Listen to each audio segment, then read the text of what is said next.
ঈদযাত্রার চতুর্থ দিন রাজধানীর কমলাপুর রেল স্টেশনে দেখা যায় ঘরমুখো মানুষের বাড়তি চাপ।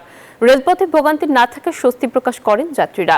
সড়ক পথেও রাজধানী ছাড়ছেন অনেকে, তবে ভাড়ার চেয়ে 1 টাকা বেশি নেওয়ার সুযোগ নেই বলে জানিয়েছেন সড়ক পরিবহন ও সেতু মন্ত্রী শেখ রবিউল আলম। সকালে মহাখালী বাস টার্মিনাল পরিদর্শন শেষে কথা বলেন তিনি। স্বপ্ন যাচ্ছে বাড়ি, চিরচেনা উঠোনে প্রিয়জনের সঙ্গে ঈদ আনন্দ ভাগাভাগি করতে রাজধানী ছাড়ছে ঘরমুখো মানুষ। সোমবার সকালে কমলাপুর রেলওয়ে স্টেশনে দেখা যায় যাত্রীদের ভিড়। ভোগান্তি এড়াতে কিছুটা আগেই ঢাকা ছাড়ছেন তারা, তবে সময় মতো ট্রেন ছেড়ে যাওয়ায় স্বস্তি প্রকাশও করছেন অনেকে। ভোগান্তিতে যেন না পড়তে হয় এই জন্য সকাল সকাল বের হলাম। আমার অনেক ভালো লাগতেছে। একই চিত্র দেখা যায় রাজধানীর বিভিন্ন বাস টার্মিনালেও।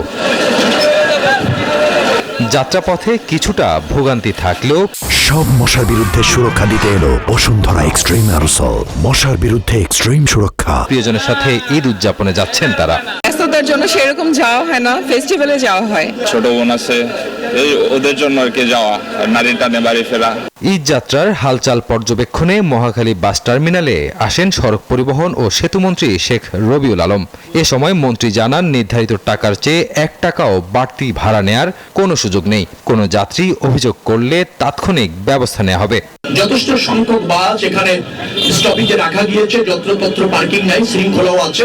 আমি মনে করছি যে একটা স্বস্তি নিরাপদ ঈদ যাত্রা এবার আমাদের জনগণ আমাদের বাস স্টপেজ অথবা ধরেন ট্রেন স্টেশন অথবা লঞ্চ স্টেশন থেকে নিশ্চিতভাবে পেতে চলেছে।